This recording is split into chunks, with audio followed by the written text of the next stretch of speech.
What's up, guys? I'm here in my garage taking a break from working on the monster truck. So I've been working on that monster truck non-stop for a while.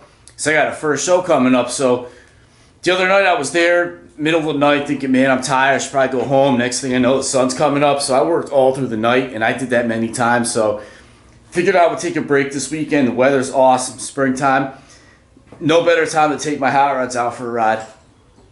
So right here's my 1970 Plymouth Duster. I did a video on this before. This is an awesome car. Matching numbers, rust-free, 1970 Plymouth Duster. Really nice car. It's got like factory 391 gears. Quick little car. But my favorite car of all time has always been the 1969 Plymouth Roadrunner. I've had a bunch of these, but this one is the one I kept. It's my favorite of them all. And I've had every Mopar from GTXs, Super Bs, Cudas, Challengers, all of them Chargers. Any cool Mopar, I've had them all. But 69 Roadrunner was always my favorite because as a kid I moved around a lot and I always hung out at drag strips. And when I say drag strips, I mean like where two cars go to race side by side, not the other kind of drag strip. So 69 Roadrunner is just always, I thought, was the best looking car of them all.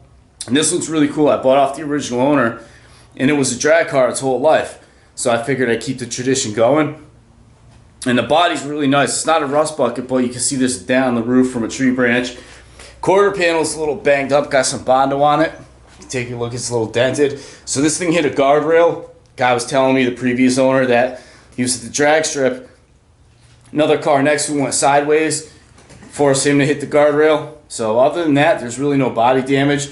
Little dent in the door, but not bad. Oh, it's locked. So when I got this car, there was no wiring harness, no headlights, no gauges. It was just all race. That's it. So I put new wiring harness. I put the original steering wheel, put the beep beep Roadrunner horn in it. Left some of the original stuff. And then I built the motor. It's a stock. It's the original matching numbers 383, but it's bored a stroke to over 400 cubic inches. This thing's a little ripper. This car runs a consistent 11.2 in the quarter mile. That's naturally aspirated too. That's fast for a naturally aspirated car, 11.2. I had nitrous on it for a little while. I never sprayed it at the track. I was afraid to break the motor. And 11.2 is fast, especially because I ran on drag radials. So I was definitely pleased with that. So in the fall, I did a video where I changed the fuel lines, put a new battery in this thing, got this thing running again. So it's time to take it for a ride. So before I attempt to start this thing up, I'm just going to check all the vitals. Oil, transmission fluid, brake fluid, and all that stuff like that. Put some fuel in it. I really want to get it out of this garage. I always worry that one day I'm going to come out and this garage will be collapsed. This garage is over 100 years old. But check this out. Right there I got a Holley Ultra HP hardcore gray holding the wall up. Perfect use of a Holley Ultra HP. Anyway, so now I'll get this thing going. Interior is pretty basic. Right there is 120 mile-an-hour speedometer that was in the Roadrunner.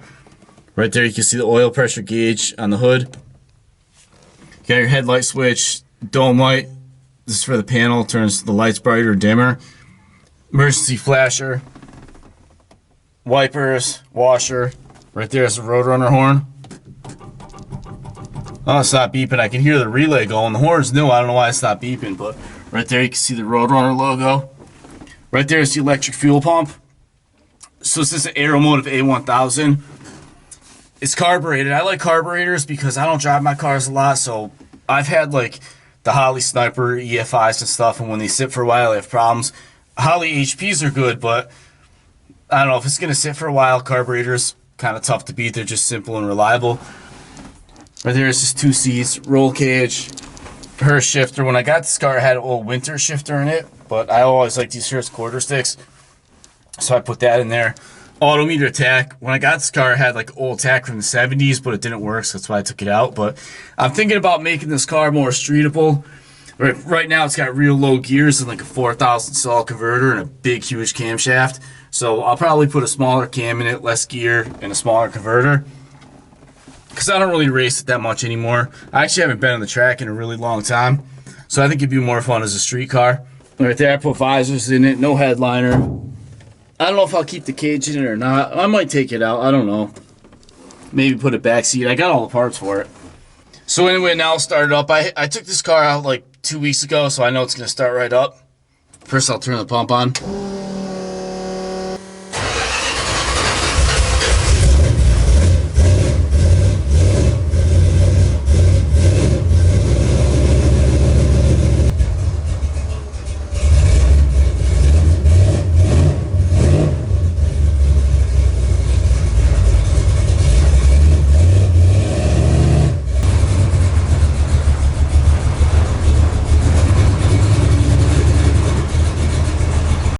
So that's cool. Car started right up. Definitely a very reliable car. To have a low 11-second car that you could drive anywhere is pretty awesome. And I got the horn working. Just jiggled the wires a little bit. Thing was perfect. So now let's go for a little ride. Alright, so I tried sticking the GoPro on the dash, but apparently it doesn't want to stick. So I'll do my best to hold the GoPro while I'm driving. I got the rev limiter set for around 7 grand, so hopefully I get some shots where I bounce it off the rev limiter.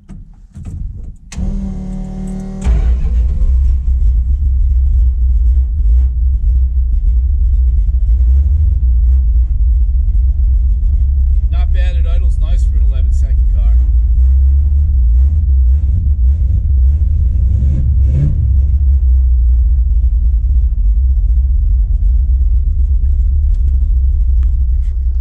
It's reverse manual valve body.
So that's my 1969 Plymouth Roadrunner.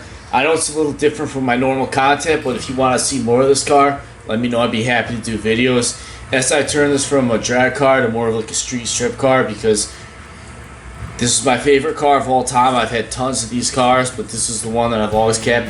This is the OG, so let me know if you want to see more of it. Right here is my 88 Monte Carlo SS. Picked it up not too long ago off the original owner. It's a 40,000 mile all original car. I'll probably leave it that way. It's a dependable summer driver. I daily drive in the summertime. Maybe I'll put a crate motor, I don't know. Right here is my 1970 340 Duster.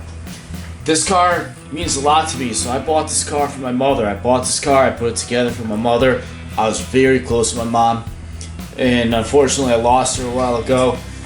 So I don't know what I'll do with this. Maybe I'll leave it the way it is. It's a dependable driver, and I don't drive it much. I don't want anything to happen to it, but it'd be cool to make it like a pro touring car. I don't know, but we'll see. It's just a good, clean, rust-free 1970 Duster 340s, matching numbers. Awesome car. I love this thing. So I don't know. We'll see where this goes. But anyway, take care. Thanks for watching. Like and subscribe. See you next time. Bye.